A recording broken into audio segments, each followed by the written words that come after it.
Hey, it's Alexis Madrigal, reporter with Wired Science. We're here at SwissNext, which is an organization that helps collaborations out between the United States and Switzerland around science and technology.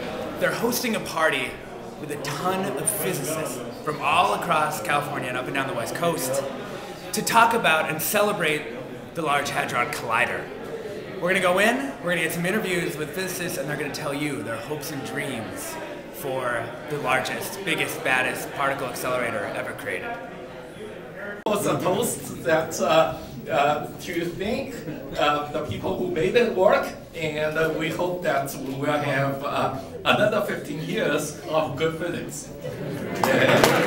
Hi, I'm JiaBin Huang from the Stanford Linear Accelerator Center. I'm a theoretical physicist, and I've been waiting for this day for 25 years. My name's Gordon Watts. I'm from the University of Washington up in Seattle, and I'm one of the many members here of the Atlas experiment. And so I'm here celebrating the startup of the LHC. And I was just mentioning they had a great video that they piped in from the day's festivities when the first beam was actually circulating. And you can just see the joy in the people's faces. But there's this one woman in particular that really sticks out, partly because she's very close to the camera, but you can just see the light coming out of her eyes. And she apparently sent an email around later that said this was the happiest day of her life. Okay, I'm Siegrist from Berkeley, and I've been working on the LHC since a long time ago, 1994 or so, and I hope that we're going to find dark matter particles at the LHC, which will be more exciting than anything you can stand. I'm Albrecht. I'm at UC Davis in the physics department. I'm very excited about the LHC. This is an experiment that's been looming in the future my entire career.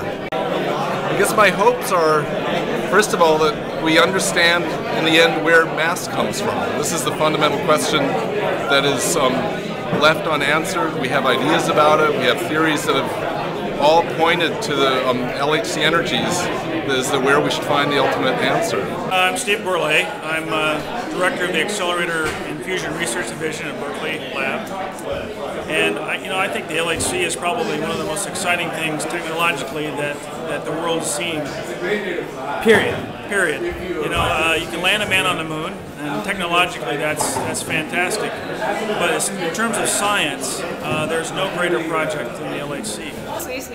I'm a PhD student at UC Berkeley, and I've been working on Atlas. I started working on Atlas as a summer student at CERN like 2.5 years ago.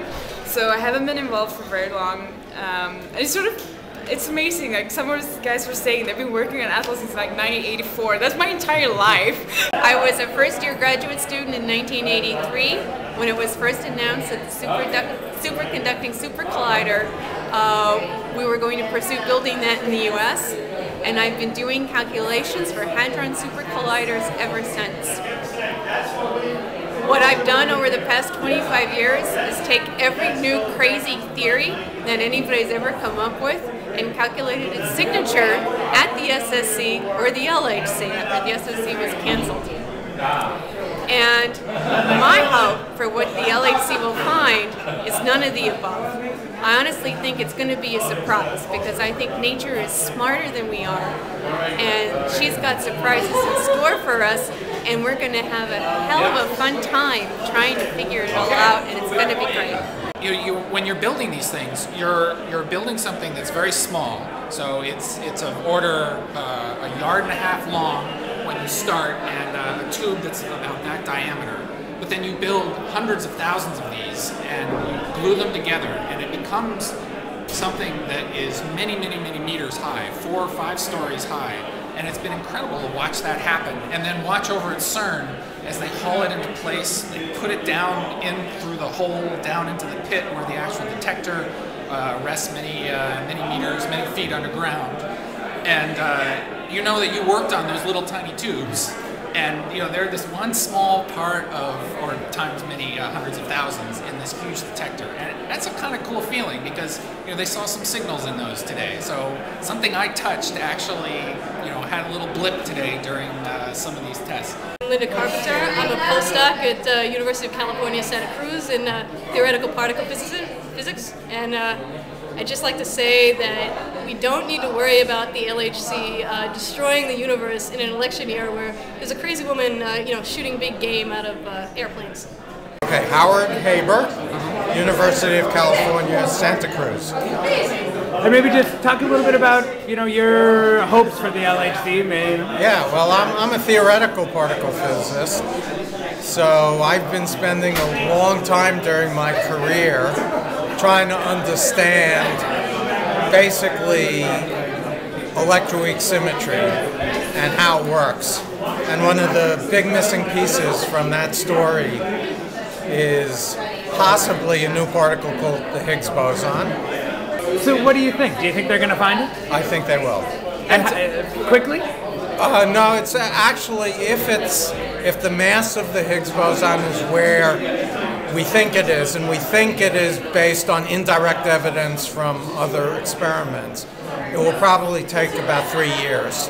So, to be honest, I do not care that much about the Higgs, just because everyone is talking about the Higgs, and it's like the Higgs boson there. So my name is Tompkins. I'm a graduate student at UC Berkeley. I'm working on the ATLAS experiment at the LHC. Extra dimensions would be really pretty awesome to find. There's many theories come up with having extra dimensions, but to have tangible proof of extra dimensions, I think would be completely revolutionary. And all my friends are getting this really nice jobs, getting a very nice paycheck, and I'm a PhD student. But on the other hand, especially on a day like this, I just want to know how the universe works. I don't think it's really sunk in yet that we're actually here. We're actually getting ready to look at the physics. We can actually think about what we've been planning for the last 20 years is how do we discover the Higgs? How do we look for something beyond the standard model or supersymmetry or something like that? And we're finally to the point where that's on the horizon. I mean, I have to plan for that. I have to get my students ready for that. And anyway, that's... Is it stressful at some level? Oh yeah, completely.